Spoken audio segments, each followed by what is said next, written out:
Good morning. Happy Monday. Hope you had a fantastic weekend. Welcome into the number one Group of Five college football show in the world.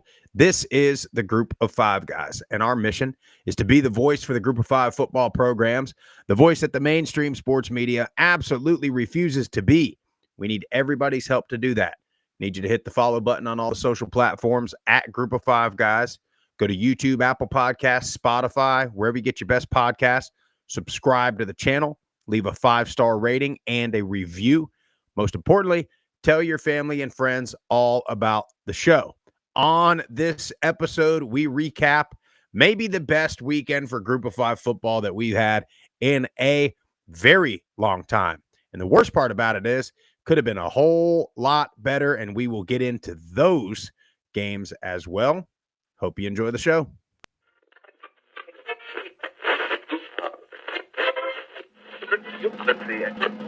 This is the Group of Five guys, and we are coming to you live.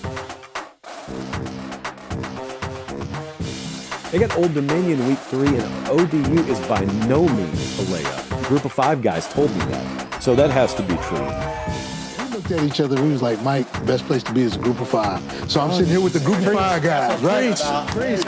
Troy has won, it's been a winner, and it's a special place, so it's why you want the job. But it's a ton of fun to watch a guy go to the NFL from a Nevada or a Colorado State or a Middle Tennessee or an App State, and fans follow that kid. It was across there. You want to have this thing packed out, have the student section packed out, giving those guys hell on the sideline. I mean, that's part of it. I mean, win or lose, like we're winning the tailgate. There's no better place to be developed in this country than Boise State.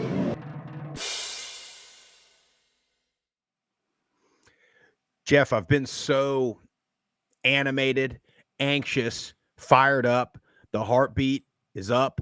My brain is just rolling after all the wins that we've had this weekend.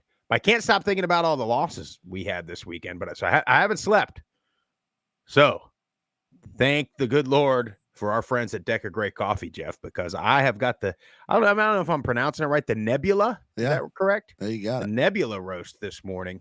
Deca Gray Coffee, you guys know they've been supporting us here for a couple of years now. Make sure you check them out. Visit decagray.com. Use our promo code GOFG for 10% discount and free shipping. And they've got whole bean coffee, K-Cups, ground coffee, all roast to order. So make sure you check them out at decagray.com. Look like you were about to chime in there, Jeff. No, I mean, what a weekend it was, Sprouse. I mean, I'm just going through all these games in my mind, and we were so close on other ones. We got some fantastic wins, close on a lot of other ones, and then you want to talk about some premier G5 on G5 games that had a lot of implications, some bragging rights, Battle of I-35. I mean, what a weekend. Just incredible. I'll tell you, and those G5 on G5, and then these results that are common results, right? That's going to come into play late now. I mean, I know everybody's on the South Florida train right now, as well they should be, but there's going to be some talk at the end of the season. You just wait. You just wait. South Florida slip up somewhere here or there, and Boise gets rolling all of a sudden, or UNLV keeps rolling all of a sudden, and there's going to be some argument, and then you're going to go look. You just say, oh, okay, well, the MAC played Conference USA's best team and worked them. But then wait a minute. The Sun Belt sent somebody up to one of the American competitors, beat them on the road. So there's going to be that talk late in the season, but we'll get into it plenty more. Also, if you haven't heard the news, we've been talking about it for about 2 or 3 weeks now. Levels Sports Picks. And by the way, Jeff, I got a bone to pick with Prize Picks, but we'll get into that here in a little bit. But Level Sports Picks, I mean, this NFL weekend was on fire. I can't keep up with all the wins, all the bets, all the plays that are being made. But make sure you check that out. There's a link in our bio on all the social platforms. Join that Discord. You'll get all the best plays. And then you'll also have in the Group of Five guys media, you'll get on the spot all the pictures and videos that we upload, post game when we travel. They'll be uploaded there as soon as we get Wi-Fi. So almost up to the second. But make sure you check that out, Levels Sports Picks. Yeah, and the coach, he was hot this weekend with the NFL kicking off. Jay Vandy had a great Thursday night, first quarter, little parlay in there. That was awesome. So we had some college football picks in there as well. And Sprousey and Prize Picks. We got to get these lines out earlier. Prize Picks. We gotta make a phone call, a conference call. Yeah, well, they'll only have a couple of players on there, and then it's like you got 2 hours before kickoff for the group of 5, and then you got to scroll through, you got to dig through everything to find it, and then I know none of the books did it, but Prize Picks, that first quarter deal that Vandy put out, where Xavier Worthy gets hurt, he was the missing link. Yeah. To what was it, a six player first quarter prop, and Worthy gets hurt. He's the only one that didn't hit. Would have won people a lot of money. What do I mean? I'm a $5 to $10 better. And some of these other guys in there are $1,000 betters. Yeah, they would have won a lot. I would have won a lot relative to my $5, but anyway, make sure you check them out, Levels, if you're wanting to just kind of get some experience in that betting, learn how these guys that are professionals do it. Kind of teach you the right way to do it and be smart with your money. All right, Jeff. After week 2, it's time to start paying attention to, in the words of our friend Josh Pate, whom? Whomst? Well, I mean, I think it's pretty clear for me. It's Texas State quarterback Brad Jackson. It's time to start paying attention to him. In our preview show before the season, my biggest question mark was I'm not worried about G.J. Kinney. He's been able to recruit. That offense has been humming since he's been there. I know they're going to have skill guys. We talked about Bo Sparks. We talked about a bunch of guys, Lincoln Perry. I was like, who is it going to be?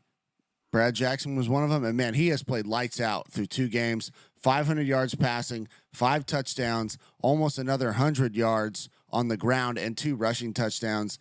And you look at the game against UTSA, like, that game was packed out. You're at the Alamo Dome, all the bragging rights in the world, Battle of I-35, and the Roadrunners gave the Bobcats every bit that they could handle, and every time they would answer the bell. It was one of those games. It was who's going to have the ball last and who's going to get one stop, and that was Texas State. They got it done, and Brad Jackson, true dual threat quarterback that I think gives this offense the dynamic that they haven't had. Which is saying something. So shout out to Brad Jackson. Hope he continues to play like this, because if he does, and they got Arizona State on the road this weekend, I mean, they are going to be a team that you are going to have to keep an eye out if he keeps playing like this. Yeah, and Arizona State coming off of a tough loss to Mississippi State Saturday night. That game, if you remember that Texas State-Arizona State game last year, was incredible. So let's hope for some more fireworks in that one. Well, really, let's just hope for a Texas State blowout, but more than likely it'll be fireworks. For me, Jeff, I think we started paying attention to them in the offseason, and then we jumped off the bandwagon after week 0. It's UNLV. I mean, Jeff, they're 3-0. They got a Power 4 win over the weekend. And you look at the entire country from week 0, week 1, there wasn't a whole lot of good football being played by anybody. I mean, and that's across the board. The top teams, really nobody played fantastic week 0, week 1. So UNLV was getting a lot of flack for, going toe-to-toe with an FCS team. But then they come back and beat a pretty good Sam Houston team. And then they beat UCLA over the weekend. And I'll tell you what, offensively, Calandria, I mean, he's shown up, and he's been the guy. He's been pretty careful with the ball. And then, late defensively, old Nico Iamaleava was humming at the end of the game there on that last drive, and they forced the interception on to seal it. So UNLV got it done defensively the other night too.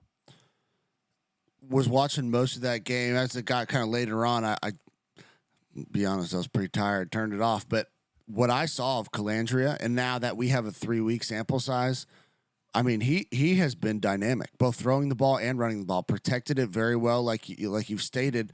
And I think a lot of that week 0 lackluster performance was because they played Orchie with it. It was a 2-quarterback system. Guys, it's out there. The sample size is enough. It doesn't work.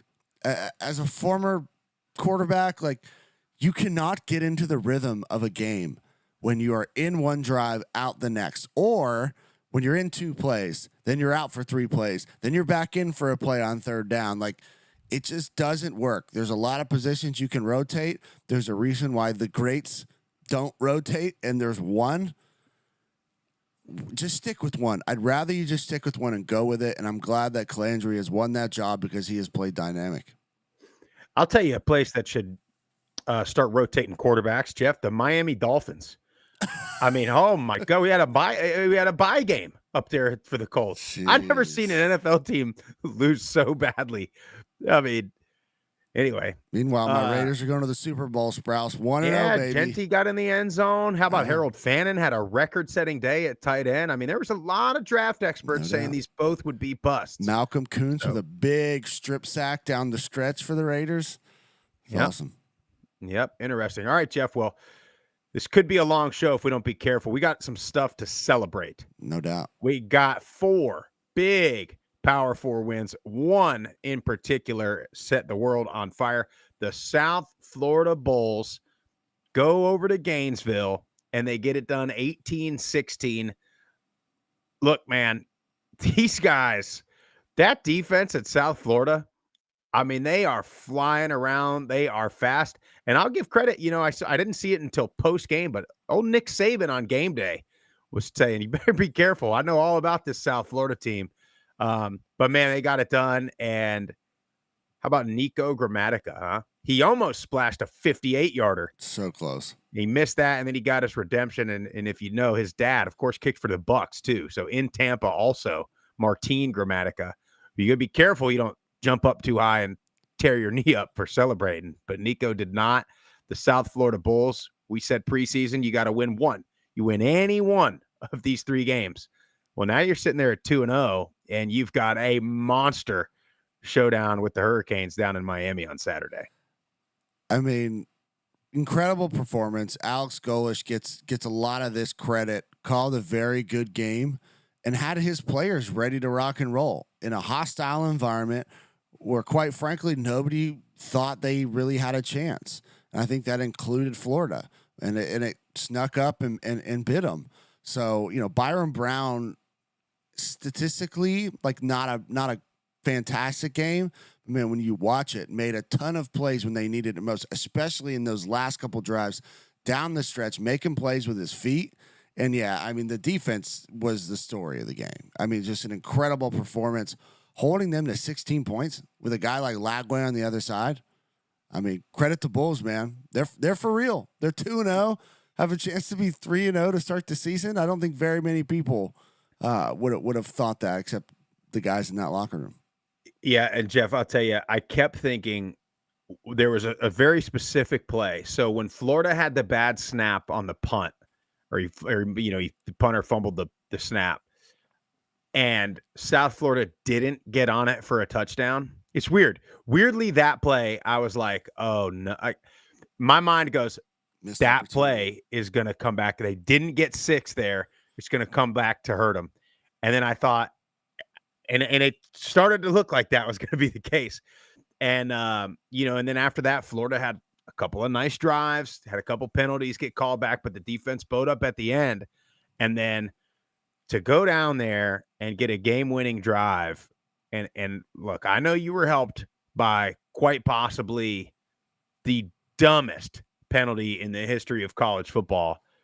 I mean, to go down there after your defense plays so hard, and then finally you give one up and you lose the lead, to go right down the field like they did, especially at the end, being able to, you're trying to manage the clock a little bit. You're trying to get Florida to use their timeout. So that's a tough offense to call right there, because it's like, okay, we can kick a 40-yarder here. Our guys got it. But also, we want to get close. We want to make it a little easier, and we want to make them use their timeouts. So to be able to run the ball on a Florida Gator defense like that at the end of the game and put it on the freaking goal line for Nico Grammatica, I mean, just unbelievable effort, unbelievable grit, if you will.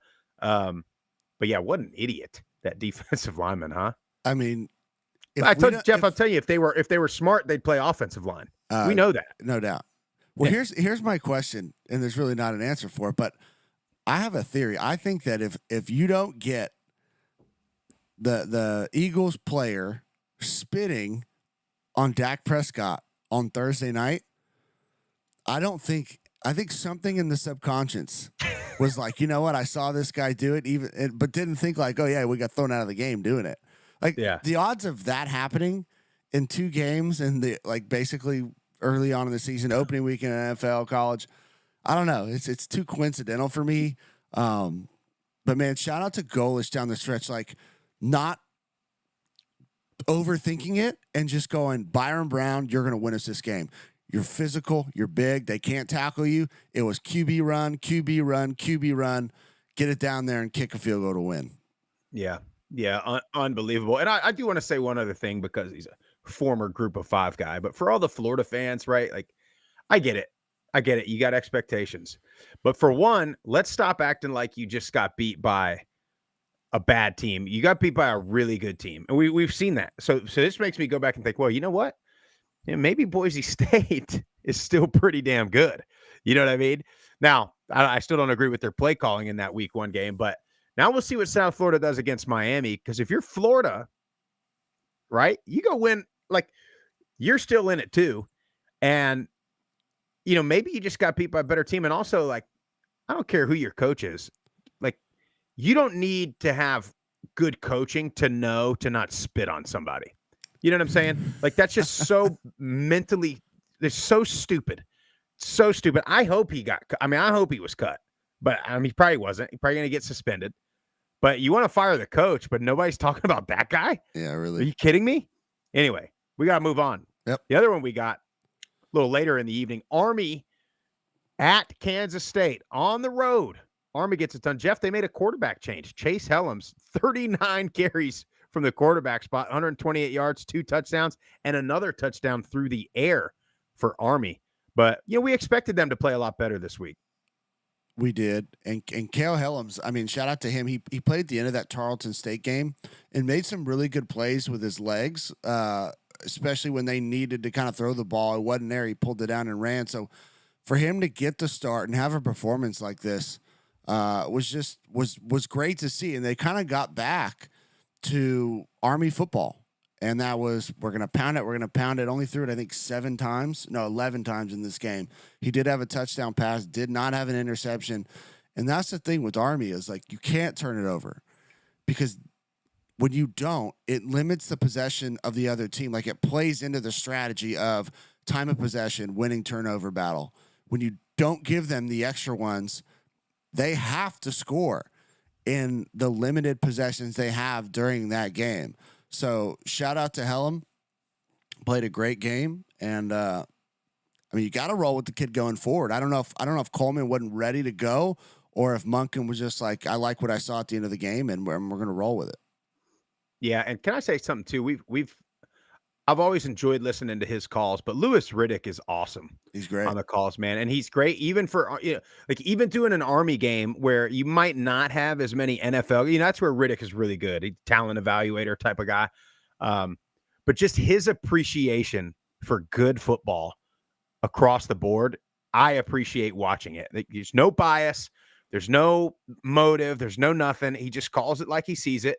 And then after the game, he's super complimentary of watching Army because that was a big comeback win for Army now. The other one we got, this was the one I think a lot of people were, I don't want to say expecting, but they had a good performance. They almost got one in week 1, and that's Ohio beating West Virginia at home. We said Ohio's defense has got to play a lot better. Boy, did they. Lights out, man. Just never broke. You look at these ones where the Group of 5 came up with the win. The defense, typically what happens is you see, like we saw in James Madison, defense is playing their butt off. Offense can't get anything going. And then finally late, the defense breaks. Well, these 4 wins we're talking about, finally late, defense didn't break and defense made plays, forced a turnover or got one more stop. But you look at this. So, to do that too. And Navarro, he made some plays, but 3 interceptions, Jeff. He didn't play great. That was something we talked about in the offseason was he's got to limit these turnovers, and they got away with it, with him having 3 picks. But what I love to see on the stat sheet is 47 rushes. Like what that does, it wears on an opposing defense. Again, it just helps with the time of possession. And, Navarro and Bangura in that backfield is a dynamic duo. Almost 182 yards. I know Brune had 29 of them, but this is what you want to see from Ohio. Pound the rock, make plays, and have a stifling defense. And they did it against a West Virginia team that I think is pretty talented offensively. It's pretty good team. And Ohio's got Ohio State this weekend, Jeff. Can they go 3 for 3 and at least play well? Ohio State's different. We talk about it. This is what we've been saying, Jeff. You look at all these teams, right? Like nobody's going to sit here and say Kansas State. Well, preseason, they would have told you Kansas State's a playoff team, by the way, just in case anybody forgot. Yeah. West Virginia, I feel like people had a lot of promise for West Virginia. UCLA, they get the quarterback everybody was singing the praises for in the offseason. And then Florida probably still has, they've one of the better rosters in the country as far as all the metrics that everybody likes to use for FPIs and polls and matrices and all the things. But this is what we talk about. Like, you're much closer to Ohio and UNLV and Army than you are to Ohio State. So we'll talk about that game later in the week. UNLV, I talked about them a little bit earlier. I'll tell you what, man, they're starting to look like one of the top teams outside of what the American has been doing early in the season. They looked really good in the first half. Offense kind of sputtered in the second half, didn't do much offensively. But Calandria, we talked about it. 3 touchdowns, 0 interceptions. And then the defense made a big play and got a turnover at the end. Yep. Jet Thomas, not his over 100-yard performance, but 13 carries, 61 yards, just kept those chains moving throughout the game. But yeah, Calandria to me has been the story for this team. Giving them a lot of continuity offensively, especially in the pass game, is huge. And was Dan Mullen going to be able to come out of the booth and still be that offensive mind that he was, before? He's looking like that he's been able to do it. So it's been a welcome sight. And we were worried if UNLV was kind of going to fall off, but it seems like they've been able to kind of keep that going. And in the Mountain West, they're one of the top teams. Boise looked better this week, but UNLV, I would say, have to say looks the best right now. Yeah, you got to say it. And look, I know they've had the extra game, but they're 3-0. So what do you want? What else do you want at this point? There's not a lot of teams. There's very few undefeateds left already, especially in the group of 5. All right, Jeff, let's get negative for a few minutes. This is the one we should have had. Friday night, James Madison at Louisville. The defense played way too well in the first half, especially for this game to even be close, in my opinion. They had the game won. The broadcast talked about some of the miscues. They missed the wide open play on that double pass. They drop a pick 6. They shank a punt or 2. But, Jeff, the story is, you talked about it earlier with the quarterbacks. That rotation was so sporadic, just so predictable in the play calling. I don't think it was fair to Sluka or Barnett. And I think when you do that, you're risking both of their buy-in and then as well as the rest of the locker room when you keep doing stuff like that. It's an important point that you have to take notice of, because if you've ever been in a locker room with, there's only one quarterback on the field at a time. And I've been in situations where you're battling for a job and the coach doesn't really know. So he wants to see both guys. Like, 2 camps start to form in that locker room. Guys that like this quarterback, guys that like the other one. And the last thing you want to do is have more and more factions grow and spread. And then you get into a problem where certain receivers like one, and they don't like the other for whatever reasons, and imaginations start to run. Like, I'm just not a fan of it. I think they're both capable quarterbacks. They both can make plays that the others can't. But you got to give one of them, in my opinion, the opportunity to get in a rhythm, especially in the pass game. Like, when you're in 2 plays and then out the third and then back in for 1 and then out for 4 and then you're back in for 2, it is impossible with how good defenses and the athleticism is at this level to just go in and be able to throw dots after you've been out. It's like an emotional high, and then I'm back down, and then I'm high, and I remember playing the game when you get in the zone, it just slows down. It almost looks like you just turn the dial back like half a speed, and when you're in and out, you just don't get that. And I feel like you saw it. You saw bad body language at times on the sidelines, I think, by both of them. You got to have one, and he's got to lead the group. And I don't necessarily know which one it needs to be. I'm particular to Barnett just because you've seen it last year, and he was the guy coming in off of injury. Now, I know Sluka's dynamic in the run game, had 82 yards and a touchdown. I don't care which one you go with. I think you just go with one until he proves that he's not it.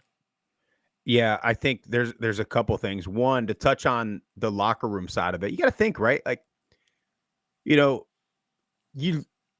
some of the team, you live with one guy. You know what I mean? Like, you might live with one of these guys. It might be your roommate, or you do everything off the field with one of these guys. And then the other half of the team does everything with the other side. So when you have this back and forth, you get sort of this dissension in the locker room. And then look, the other part of it is getting in the rhythm. There's a reason coaches script the first drive of the game. And the first drive of every game is kind of we're feeling each other out. We're getting going here. But when you have a first drive of the game, and then the second drive, you do a play or two, and then there's a new quarterback coming in, it just never gives you time offensively to get going. Andre Ware mentioned it a couple times on the broadcast. Think about this, Jeff, when you get a new quarterback or a new center, how many false starts happen because the quarterback's got a different cadence or a different voice inflection or something different, right? And so there's just a lot of things. And then to me, it's not fair to Sluka, right? You're going to bring him in, you're going to run quarterback power 3 times. And then if it's not successful, now it's 3rd and 11 or 3rd and 8. And, okay, Barnett, go in there and throw for this first down. And then on the other side, like, it's not fair to Barnett for him to have to come in and do that. And it's not fair to Sluka to say, oh, we're just never going to let you throw it until late in the game. Now we want you to throw it. They're not able to utilize Sluka's running ability to open up the pass, because when he's out of the game, it's a pass. When he's in the game, it's a run. It's like back in the day when they would talk about a lineman, like, if their knuckles are white, it's a run. Like, that's what it's like. They're making it so easy for the defense, and they still had some success, especially running the ball with Sluka. But I didn't like it. My theory, complete theory is, they didn't think Barnett was going to be ready to go, so they brought in Sluka and probably promised him a bunch of reps and a bunch of playing time, and then Barnett came back, and he might be ready to go. I still don't think he's quite ready, because that's the thing. It seems like Chesney wants to go with Sluka. I mean, that's what it seems. It's a tough decision, but that's your job. That's why you're getting paid what you're getting paid. You make the decision. You bring the team in. You say, hey, look, he's gives us the best chance to win right now. We're going with him. And also, another thing, I know we got to go, Jeff. We've talked about this with some of the bad football being played. Well, usually you have this quarterback battle. You got a month in the spring. You got summer workouts. You got all of fall camp where you got all these practices, and one of them's going to jump out. Well, now you got guys that don't get there till the summer, and you don't get as many practices in the fall. So you don't get as much of a sample size to see who's our guy, who jumps out and is the best quarterback on this roster that gives us a chance to win. Now, a couple things I just got to say, because we have to talk about it. I'm not going to get up here and blame officiating, but the defensive delay of game calls, brutal. I know they're saying that's a new rule, but you can't even walk up and show blitz. You know what I mean? I mean, that's part of disguising your defense. Now, I know the one D tackle kind of like, he was flinchy, twitchy when he moved over, but it's never been a problem ever. And they called it twice. I don't know, man. Didn't like it. Didn't like it one bit. And then, you got, I don't know if it was in that game in particular, but you got how many field goal teams and extra point teams and punt teams do that stupid thing where they give a cadence and they all convert, like they all shift, like, and it's they're literally trying to draw you off sides with that. So why can you do it on offense? And I'm an offensive guy. I'm just not sure why they put this in place. I don't think it was a complaint or a point of emphasis by offenses necessarily, but bad in critical moments where it's like you're going to get off the field and then you get this, or gives them, puts them inside the red zone. So it was rough, man. I do want to give a lot of credit to James Madison's defense. They look real. We talked about in the offseason how dynamic we thought they were going to be, especially up front, and they gave Louisville every bit that they could handle. And, man, we let this one slip away. Yep, let it slip. And then so did, I know we always forget to talk about them. It's my fault. But UConn at Syracuse, tough overtime loss. They led the whole game. They gave up the lead with 48 seconds left. And then shout out to UConn. They go right down the field and tie it. Then they lose in overtime. So, I mean, tough break for UConn. We'll get better at talking about them. I'm going to be honest with you. I always forget because I go conference by conference as I'm looking at games. And yeah, join one. Joe Fagnano's played really well this season. He didn't have any touchdown passes in this game, but has been very efficient. Hadn't turned it over a bunch, and it's been a huge reason why they've looked much improved from a few years ago. Yep. Northern Illinois at Maryland. I tell you, man, NIU, they've got to get better quarterback play. And that's been the Achilles heel for NIU and Thomas Amick for several years now. They've got good running backs. They've got a good offensive line. They've got a pretty solid defense. They just can't get any consistency at quarterback. And that it came back. Maryland was going to be tough, but you got to get better play, I think. And we'll see what they do this week. Hold that offense to 20 points is a huge accomplishment. Yep. Charlotte, North Carolina. I need to get some reports from Jimmy Touchstone and the Normulets and all those guys on the environment and how much Belichick and the girlfriend were heckled. But they offensively, I mean, no run game. Charlotte 21 yards on the ground total. You're not beating anybody doing that. No, you become one-dimensional, and it's just so tough to move the ball. And then throwing the ball wasn't super successful there either. Like I said, I think they got the right coach. It's just going to take some time to get that figured out. And quite frankly, Albin had Parker Navarro the last couple of years at Ohio. So I think you kind of need a dual threat guy that can run out and make plays in that offense. Yeah. Houston and Rice. This game was 14-3 going into the fourth quarter. And then guess what happened? Pick six. And then it gets out of hand real quick. Never fails. Every single one of these games was closer than the final score. You look at some of these. FIU at Penn State. FIU hung around a little bit. FIU might be an issue for Conference USA. You better look out if you're Jack State, Western Kentucky, and them. There's a bunch of teams in Conference USA that look a lot better than what we thought they were going to be. So it's going to be a fun conference to watch. Yeah, Kennesaw State. Look, the key for Kennesaw this year, they're going to have to be able to sustain success, and can they play consistently, right? I mean, you look at last year, they lose every game. They beat Liberty. You look at last week, they go in and they play their ass off, and they play tight with Wake Forest, and then can't really keep it going this week. It gets a good Indiana team on the road. So I was watching this game early on in the day, and let me say something. Amari Odom, he made some big-time throws in some tight windows. And Indiana was just overall a more athletic and better team. But Kennesaw State has some pieces offensively. Coleman Bennett looked very explosive when he got a hole. He freaking broke through it and had some big runs for large gains. They're going to – I don't want to say they're going to contend for conference, but they're going to be a tough out this year. Yeah, they'll beat somebody they'll mess up somebody's season. They'll beat Jack State or Liberty again, or somebody like that. Hey, Delaware, Colorado. Did you see where Coach Prime went with 3 quarterbacks and he ended up going with QB number 3? Yep. So how about that? So I don't know what he'll do next week, but former Liberty quarterback Caden Salter was, I don't want to say pulled, but doesn't seem to be the guy. Delaware, I mean, first year. Yeah, they hung in there. Yeah.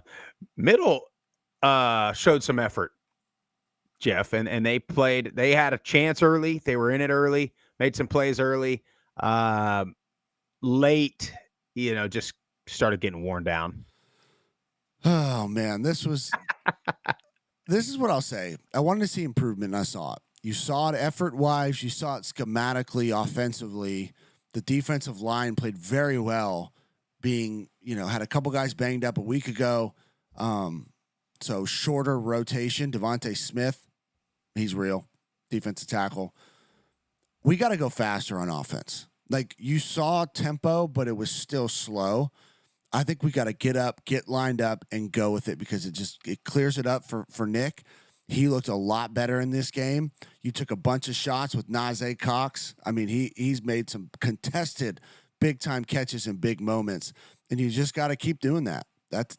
Middlebrook is great out of the backfield, catching the ball. He had some big runs as well. You're in the game in the third quarter. I think it was like a 6 or 7 minute drive. You're driving on Wisconsin. Questionable spot.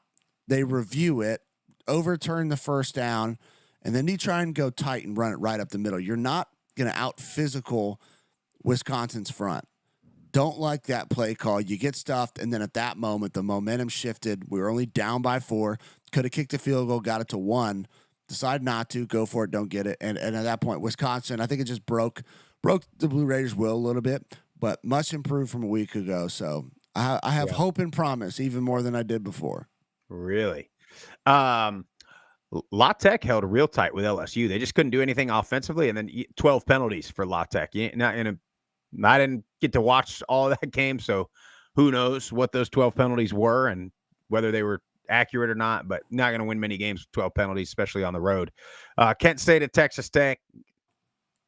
It's bad. Yeah. Central Michigan, they fought, they were down 21-3, came back, made it 24-17 late in the third.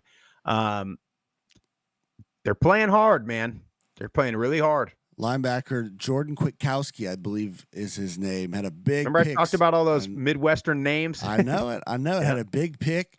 Kind of swung the momentum back their way. They ended up scoring on that drive. So I like what I'm seeing out of Central Michigan. Yeah. Miami at Rutgers. Miami they've got nothing outside of Finn on offense. I mean, they can't do anything without him throwing it, running it, something.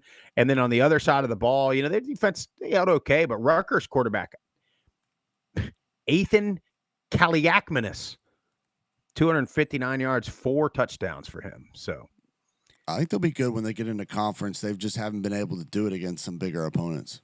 Yeah, then Bowling Green and Cincinnati. Bowling Green defense just gave up way too many big plays. I think a 44-yard play, a 70-something yard play, just way too many big plays. You're not going to win any games doing that. Ball State at Auburn. Knew that one was going to be tough for Ball State. Akron and Nebraska. Knew that one was going to be tough. San Jose State at Texas.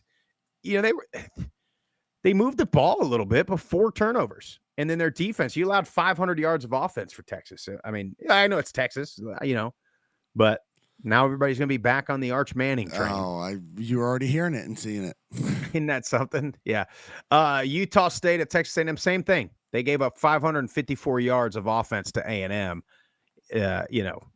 Not going to happen there. Troy at Clemson. This is one we thought we could have had. They're up 16-3. And then, Jeff, they throw back-to-back interceptions to start the second half. So you're up 16-3. Clemson comes down and scores. You throw an interception, they go score. You throw another interception, they go score. Now you're down. Now the crowd's in it. Now you're feeling the pressure, right? And it's a recipe for disaster, man. Recipe for disaster. Can't turn it over. That's the biggest key, especially in these big Power 4 kind of even big just matchups, whether it's G5 on G5. You just can't turn it over. It just swings all the momentum the other way. Do want to shout out T. Meadows. He looks like the real deal. Just doesn't matter. Get him the ball in space. He's making guys miss. Just a dynamic running back for the Trojans. Yep. Arkansas State at Arkansas. I mean, you want to talk about zero defense. 630 yards of offense for Arkansas against Arkansas State. I mean, that, as good as offense as you might have, I mean, can't stop anybody. 630 yards ain't going to get it done. And then one that was even worse. I got Georgia Southern, Jeff. 755 yards of offense for Southern Cal. I don't care who you're playing. That ain't going to get it done. And I get it. It's USC, right? They got Lincoln Riley. They got the high-powered offense, all that stuff. But me give up a season's worth of yardage to the guy, That's rough. Yeah, rough outing in California for Georgia Southern. We knew tough one at home. Yeah, I mean, we knew it was going to be that way, though. That's just a brutal stretch to start the season. You don't like seeing that, though. That's the point. And hopefully they can come back home and get on track. But man, Well, and in this scary part, as Statesboro Sprouse will be honest and say, is, you gave up a ton of rushing yardage to Fresno State. Well, I got really bad news, because Jacksonville State's got two backs that are going to give you everything they got, Statesboro or not. So we'll see. And then that last one against Power 4, Monroe went to Tuscaloosa. It is what it is. Anyway, I had a bunch of FCS games. We'll get through these as quick as we can. Look, Boise State, imagine that, Jeff. They ran the ball a little bit. that's what we I wanted know to it's see. Eastern Washington, but, hey, Howard Temple. Talked about Temple a little bit last week. Another really efficient game for Evan Simon, the quarterback. They're 2-0. I believe they've got Oklahoma this week, so that might not be 2-0 much longer. Campbell and East Carolina. East Carolina dominated this game. Don't like all the penalties they had, though. Had a ton of penalties. So. And how about, look, we talked about FAU. I said they got to be careful. How about this? No turnovers and only 2 penalties. That's what you want to see. Just clean. Yep. You just want to see, whether it's an FCS opponent that you're playing down or Ohio State that you're playing up. Penalties, turnovers, you can control to a degree. Can't necessarily control losing one-on-one battles to guys that are a lot better. You know what I mean? So that's what you want to see there. Camp had a big game too. Yes, he did. Hey, Malachi Nelson at UTEP, 278, 4 touchdowns against UT Martin. And then Kenny Odom had himself a big one, 5 catches for 124 and a touchdown. St. Francis at Buffalo. Buffalo defense still good. They got the run game going a little bit. They still are going to need to throw it a little bit better. If they want to compete with Toledo, they're going to in Ohio, it seems, they're going to have to be able to throw it a little bit. And then, Jeff, we had a couple of FCS losses. UMass goes down to Bryant at home. Eastern Michigan goes down to Long Island. The Sharks at home. Idaho State at New Mexico. Scottree Humphrey got going, 141 yards, 2 touchdowns for him for New Mexico. Northern Iowa at Wyoming. Wyoming, you can't have 13 penalties. You can't have it. No. You just can't have it, man. Drive killers. I don't even, for some reason I didn't put the score on here. Nevada, they barely beat Sac State, Yeah, didn't they they? pulled it out late. Yeah, through 2 interceptions. Chubba Purdy. I talked about him making some plays against Penn State last week. Through 2 picks this week. Dynamic in the run game, just been struggled throwing the ball. Yeah, and then he almost lost this one. Northern Colorado at Colorado State. It took a Fowler Nicolosi 13-yard touchdown run with 45 seconds left to win that game. Not pretty. And then App State wasn't pretty either. Another close one, but they were in. The thing about App State is they were in control. They didn't have to come back and win. They were up, and you never really thought they were going to lose. You just wish they would have pulled away a little bit. Southern Miss beats Jackson State 38-20. Old Dominion with a dominant win over NC Central. Coastal, sloppy win over Charleston Southern. 3 turnovers. Louisiana gets McNeese. Look, they don't have Walker Howard. We still don't really know the quarterback situation, but they ran the ball. Bill Davis and Zylan Perry, 132 yards, 2 touchdowns for Davis, 94 yards rushing for Perry. I don't care if you brought in Tom Brady in his prime. You're Louisiana, you run the ball. I mean, that's the recipe to win, especially in this conference. I mean, you got the offensive line, you got a great defense. Just stick with that recipe, control turnovers, time of possessions, especially got a young quarterback in Daniel Beal. That's what you got to do. So let's not overthink it. They did, and they pounded the rock, and you get the win. Yep. All right, Jeff, let's roll through some of these Group of 5 games. First one, I-35, Texas State, UTSA. Texas State wins 43-36. What a game. Not an ounce of defense until the 4th quarter. We started getting some stops. The fact that this game was not nationally televised is a travesty. What an incredible environment, a great game, 2 great quarterbacks going back and forth. I mean, the run games too as well. UTSA 245 yards on the ground. Robert Henry, my goodness, 17 carries, 160 yards, 2 touchdowns. I mean, this was, you weren't kidding. There wasn't a lot of defense. No. But when they needed it, Texas State showed up, and it just seems like G.J. Kinney's kind of got San Antonio's number. They were talking about it on the broadcast that, when he was in high school, he beat Traylor as a quarterback, and then has come to Texas State and won a couple of times against Traylor. So, but yeah, and I talked about Brad Jackson at the top of the show. He's made them different. He's brought an element to this offense that they haven't had, and that's his legs. And he's not just like a decent runner. He's a phenomenal runner, breaking tackles, making plays in the pass game, dedicated quarterback draw. I mean, they are going to be a problem. Isn't it funny? The 1 year that Kenny doesn't get like the big splash transfer quarterback, and he's got one that's it's a homegrown playing, Texas playing kid. really well. Yep, exactly. Shout out Bo Sparks to another great performance. 155 yards, 5 catches and a touchdown, and big moments too. Yeah. Well, that's such a good rivalry, man. So good. That's such a good rivalry. Alamo Alamo Dome was cracking, wasn't it? I mean, that place is all. There's a lot of talk about UTSA getting an on-campus or an outdoor stadium, a smaller one. No way. Place is great. Just too loud in there. Yeah, so I don't know. Anyway, UAB and Navy. Hey, look, I know they lost, but I'm going to give some credit to UAB. They came to play a little bit, especially offensively. But the turnovers did them in. And then you cannot, you get limited possessions anyway against a team like Navy. You cannot turn it over. Had the weather delay in this game, which was always weird. Yep. Yeah, Navy's going to have to get a little better defensively if they want to be 8-0, like I said, they would be when they play Notre Dame. But they got it done. North Texas at Western Michigan. This game did not go at all like I thought it would go. Western Michigan comes out and scores a bunch of points, which they didn't last week. But still unable to throw. I mean, he couldn't throw for anything, and they got up big. And then North Texas, that's the thing about that offense. You can't keep giving them opportunities. Eventually, they'll get it going, and they did, and they ended up getting the comeback win. Jalen Buckley, 30 carries, 112 yards. That's what I've been wanting to see from this offense. But yeah, Brock Lowry's got to throw the ball, be more efficient. I mean, you only threw it 10 times. I get trying to limit mistakes or limit opportunities for mistakes. But you got to give credit to North Texas.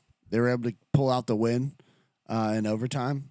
Didn't cover for me, so that was brutal. But yeah, Memphis and Atlanta at Georgia State. Slow start for Memphis. And how about TJ Finley already just getting the nod at Georgia State? That guy's been there for a week, supposedly. Well, hell, he's been in college for 7 years. Yeah, he knows. He ought to know the offense. He's ran every one of them. Yeah. Brennan Lewis at Memphis, he didn't set the world on fire or anything. 16 of 20, 196, pretty efficient. That's what they need from him, because then he's so athletic with his legs that he can give all kind of problems. You get that. You get 16 of 20 for 200 yards every week. Take it. Memphis will be just fine. Tulane, and by the way, we announced it a little bit last week, but I'll announce it again so everybody knows. We will be in attendance Saturday. Duke at Tulane, the reunion, the return of Darian Mensah.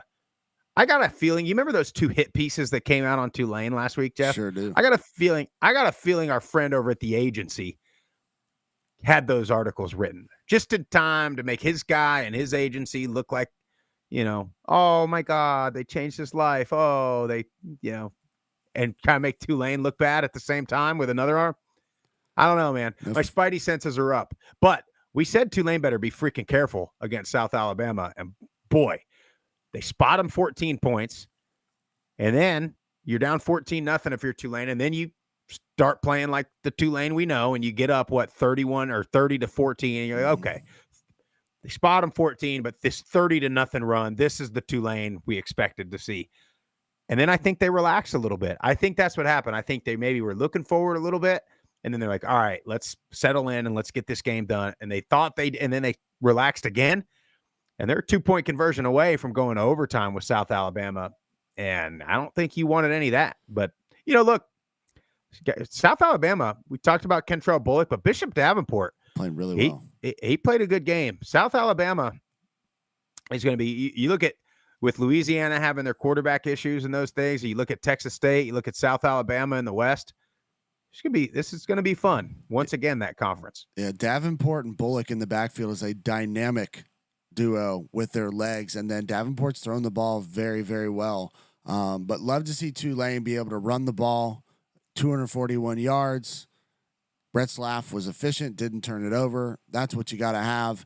Big matchup this weekend. Can't wait to get down to New Orleans and see our boy Johnny Sumrall. Cannot wait. Also, if you're Tulane, can't have double-digit penalties against Duke, or you'll get Duke will run away with it at your place if you do stuff like that. Tulsa, New Mexico State. New Mexico State only ran for 39 yards, and they somehow won this game, Jeff. It's crazy. Liberty at Jacksonville State. I was in attendance. First half was weird, and then you had had about an hour and a half weather delay. The first half, you still thought Liberty was maybe better, and they were down. But they couldn't stop the run. Cam Cook went off. I mean, that guy especially, he would have big holes, but then I'm not comparing him to Genty by any means, but that contact balance that Genty had where he's looks like he's totally sideways and then is able to put a hand down and keep his balance and run for an additional 10 yards or so. They did all of that. Now, Jackson State, they don't throw it at all. They don't even try. And they were able to run it on Liberty. And then Liberty, 2 bad turnovers that both led to touchdowns, and that's what put them behind early, and they couldn't catch up. Not sleeping on Jack State anymore. They had a lot of question marks in the offseason with obviously new coach, new pieces coming in. But you mentioned it. These backs. I mean, Cam Cook, 29 carries, 195 yards, 2 touchdowns.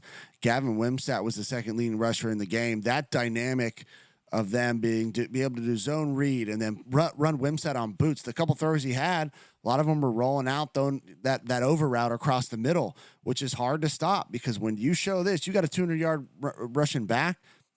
You do this right here and stick the ball out. Those linebackers are coming up, and now your slot guys and everybody else can get behind them. And their defense, man, has been playing lights out at the beginning of the season. They're gonna compete for Conference USA championship. 100% they are, and that puts them ahead because Liberty does not play Western Kentucky now. So if you're Liberty, you need if you assume those are the 3 teams, the 3 top contenders, right? Jacksonville State would have to lose twice now for Liberty to get in ahead of them. And then you got to hope Western loses to somebody. And then you're going to have, some computer stuff probably to decide whether Western or Liberty gets in. So that's a big win for Jacksonville State. Crowd a big was loss rocking too, wasn't it, Sprouse, for that? early kickoff? The crowd. Oh, let me tell you something. Yeah, I was more than impressed with Jacksonville State. I mean, the stadium, first of all, and I'm not saying this as a negative. Please don't take this as a negative. It's like a high school that they filled in the end zones because it is, I mean, Jeff, I'm talking 5 feet between the front row and the field. I mean, there's no room. I had the sideline pass and you couldn't walk like behind the bench. You know what I mean?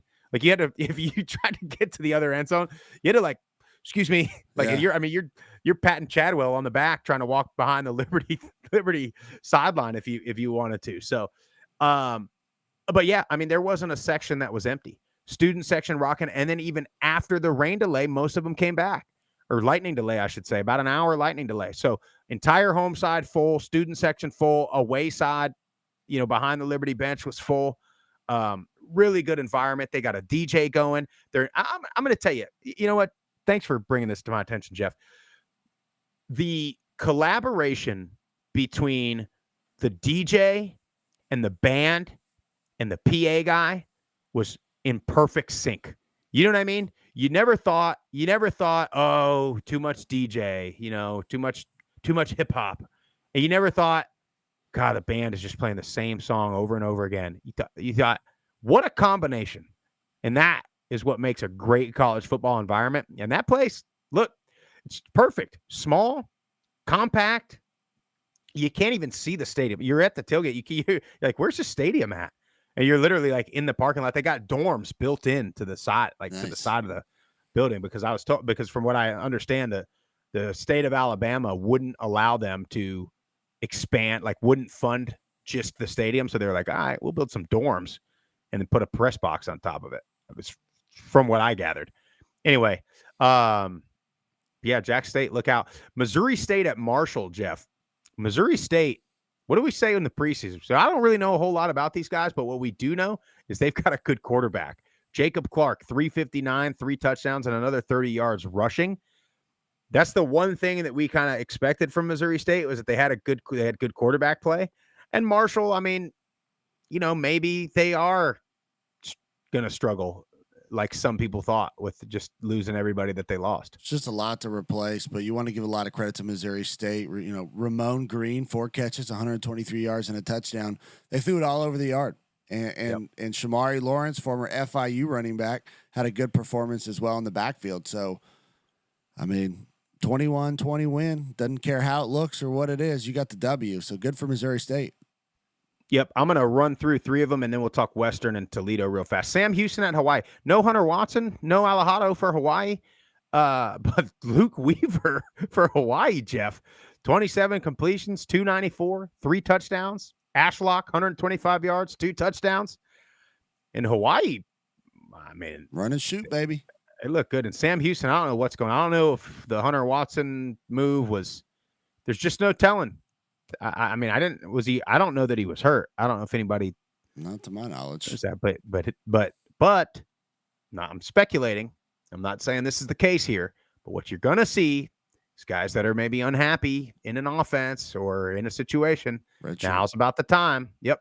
They'll want to sit. Fresno State at Oregon State. Jaden Carrillo had the punt return for a touchdown. EJ Warner threw another interception, but Fresno was able to. I didn't even put the score on my notes here. They won that game, didn't they? They did. Yeah. They came away with that win, and then San Diego State late loses to Washington State. Jeff, I'm gonna list out San Diego State's 3 and outs and their time of possession on their 3 and outs. 58 seconds, a minute 35, a minute 44, a minute 43, 10 seconds, a minute 41, 59 seconds. What do we talk about? You go with these tempo offenses. If you go 3 and out, I mean, yeah, you give your defense no shot. And they got a great defense. They got some dogs on that side of the ball, but when you're constantly on the field, I mean, you get worn out by the 3rd and 4th quarter, and that's what happened. Yeah. Western Kentucky at Toledo was a big time game. We said it was good on good. We said it was going to be the Toledo defense versus the Western Kentucky offense, and Toledo defense won that match. I mean, relative to what Western has been doing, Toledo defense showed out, man. I mean, to stop Maverick and this offense and slew receivers, credit all goes to Toledo. And, Western scored 21 points. I mean, it was 45-7 in the 4th quarter. So it wasn't close. They controlled it the entire game. Chip Trainum, 3 total touchdowns, had 163 on the ground. I mean, the offense looked great. Defense looked great. Hopefully they're building some momentum. So I had them winning the MAC. Yeah, Tucker Gleason only completed 7 passes. 2 of them were touchdowns. So, I mean, you can take that efficiency all day long. Yep. All day long. But, yeah, Toledo looked really good. And then you go back and you see what their defense did against Kentucky in week 1. You're thinking, okay, they might be the real deal. And then you get a big win. I know MAC and Conference USA are kind of looked at as the 2 lesser conferences, but that's a big win if you're looking at preseason MAC best versus Conference USA best. So I like that for Toledo. Jeff, I know we got a bunch of voicemails to get to. I don't know. I'll let you make the call on if you want to. How many do we have? We got 9. We ain't gonna be able to do 9. Well, I'm not gonna be able to do 9. Yeah. We could do a couple if you got them. I mean, Wednesday there's no midweek games again, so yeah, Wednesday we'll we some can. Of these for Wednesday. Let's do 3 or 4 of them, Jeff, and then we'll get out of here. Sounds You guys good. keep calling that hotline, though. The more, the better. 615-900-4286 with your takes from games or your previews or your picks or predictions or anything you got.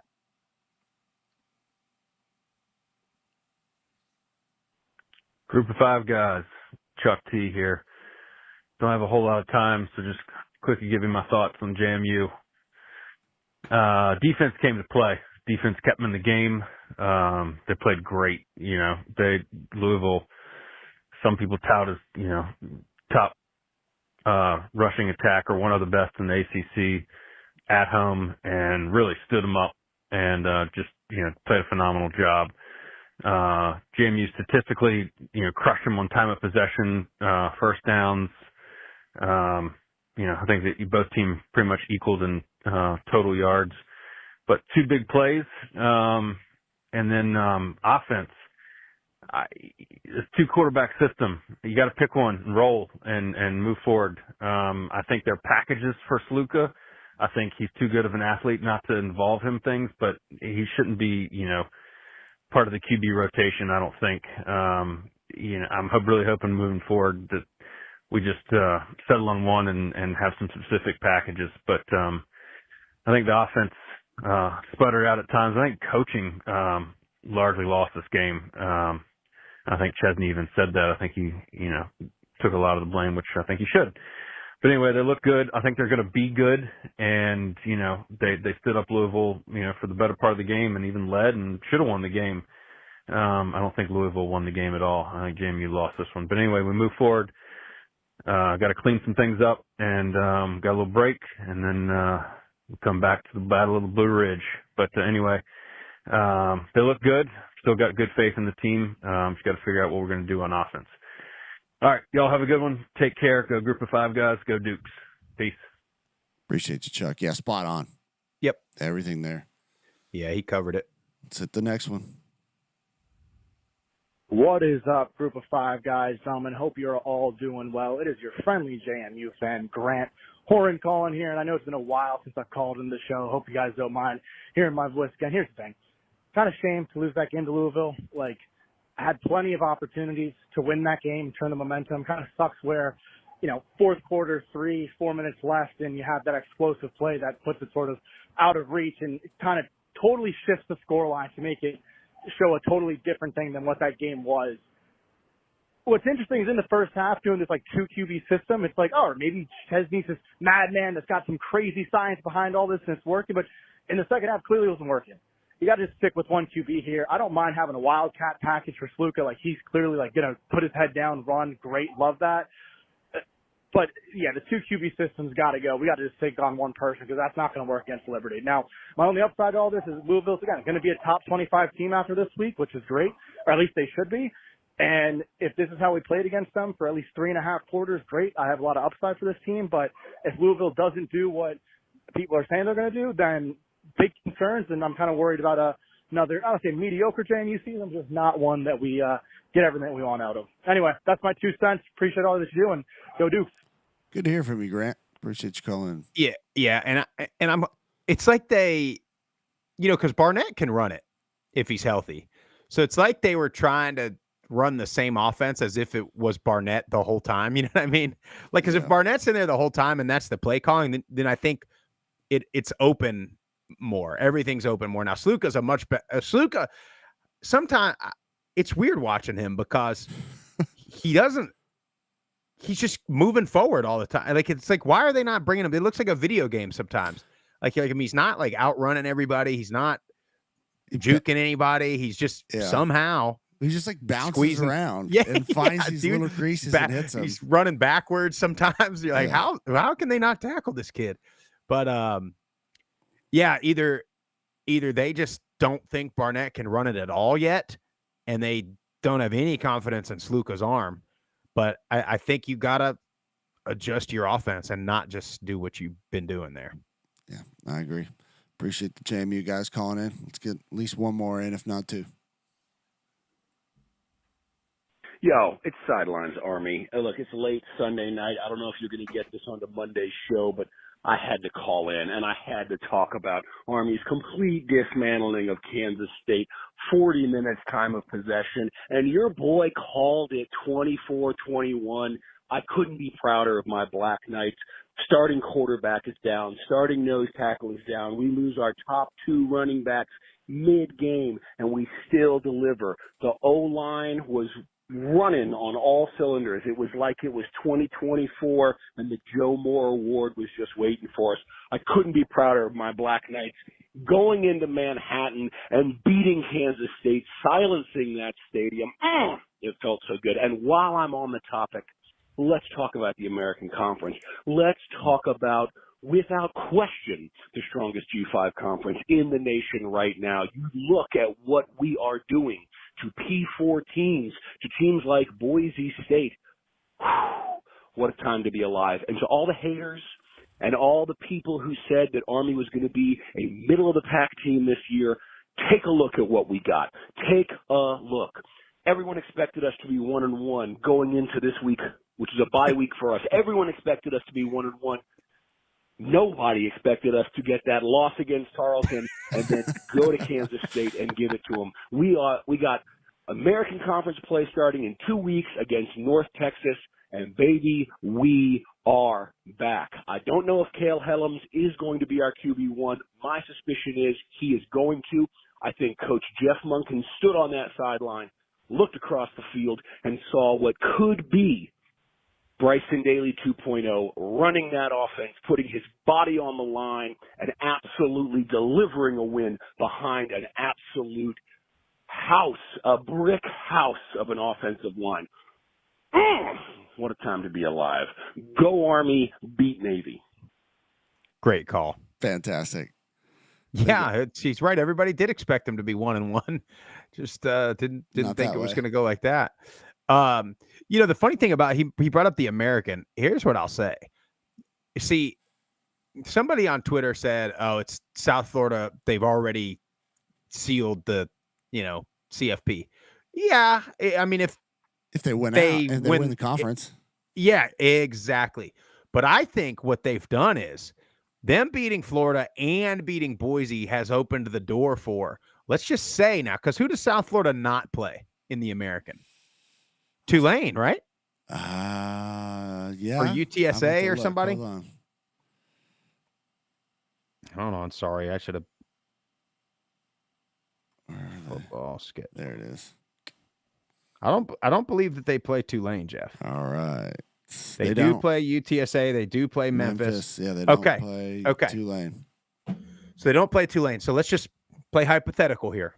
Let's just say, regardless of what happens with Miami and South Florida this weekend, and let's say Tulane beats Duke. Let's say they lose to Ole Miss, and let's say both of them run the American table, which is going to be tough. Now you look at UTSA, you look at Memphis, you got Navy, Army, whoever else you got.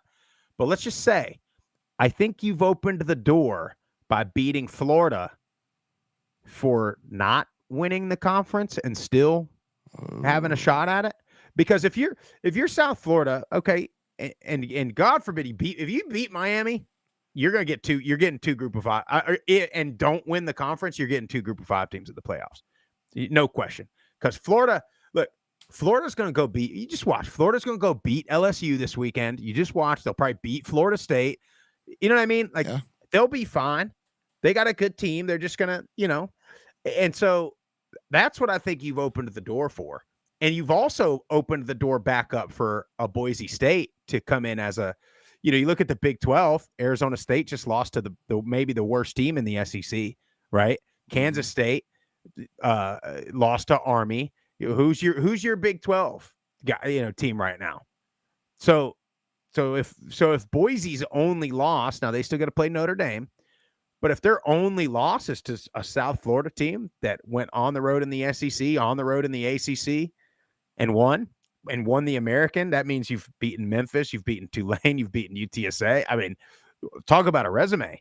Nobody in the country has two better wins than South Florida right now. Nobody. Agreed. And the fact that they're not ranked in the top 25, but Florida still is. No, they are. That's the FPI though. That's the ESPN metric. Okay. Yeah. They were 18. South Florida was like 18 in the AP. Okay, good. All right. I saw the wrong one. I thought that was the AP. The FPI is the computer generated ranking that ESPN created, literally now, and their metrics are just stupid poll made up basically to put. Yeah. They're ranked and Florida is not. See, I think Florida should still be ranked because if what kills me, right? If Ohio State beats Texas by a score, and Texas moves down like 2 spots. That's because you think Ohio State is truly ranked where they're ranked. Well, if you truly think South Florida is the 18th best team in the country and Florida lost to them on a field goal on the last play of the game, then Florida's Still should the be ranked. 20th best team in the country. You know what I mean? It's just like, I get it. I get what you have to do. You lose, you knock them down. But You want to know what I think that has to do with? I think they want Napier out. I think like they're like, Maybe. we don't want Florida to be ranked.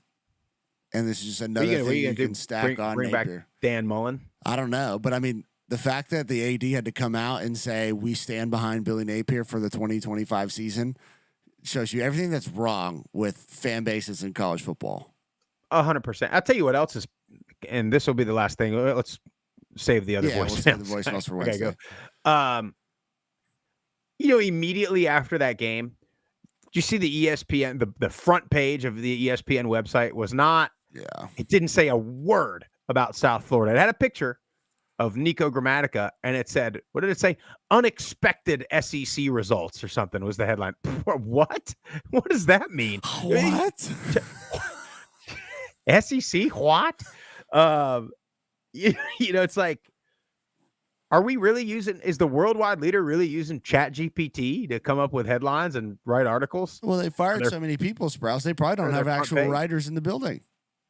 Oh, just disgusting. Well, that's what it says. And then all the talking heads immediately after that game, Alex Golish going to be a hot name in the coaching circuit. It's like, why don't you just let him coach South Florida? South Florida's got resources and a budget more than we saw it. They're the number 20 recruiting budget in the country. So there's 19 schools that have a better recruiting budget than South Florida. Why would he leave? You just beat Florida. So that's the job you want him to take? The team that he's got his program trending better than, and the team that you're going to see it, Alex Golish, you beat the team. They want their coach fired immediately. So you want to go there? Why not just stay where you're at? You're in Tampa. You ever been to Gainesville, Florida, Jeff? No, I have not. I've been to Ain't Tampa. Nothing there. How they figure out how to put 90,000 in that stadium every weekend is baffling because there ain't much going on there. Tampa, awesome city. You got the bay, you got the ocean, you got the beach, you got everything. Why would you go to Florida or wherever else is going to have an open job? But anyway, we got to get out of here. Take us home. Look, if you like the show, make sure you hit the follow button. All the social platforms at Group of Five Guys. Join the Levels Sports Picks Discord. We've got the pictures, exclusive pictures, early release of video content from our trips. It's probably going to be electric what we post in there from this coming weekend in New Orleans. There's no telling what somebody might put in that thing. Can't wait. Make sure you check that out. Make sure you subscribe to the channel. Hit the little bell. I don't know where it is, Jeff. Is it here? On YouTube, I'm not sure. I don't have it pulled up. I'm pointing at it at some point. Make sure you hit that little bell so it notifies you when we go live. We will be live Monday, Wednesday, Friday, 6 a.m. Eastern Standard Time. We'll keep you updated. This Friday, we'll be live from New Orleans, from Tulane, from Ullman Stadium. It's going to be a fantastic time. Make sure you subscribe. Hope you enjoy the show. Hope you enjoy the rest of your week. We're out of here.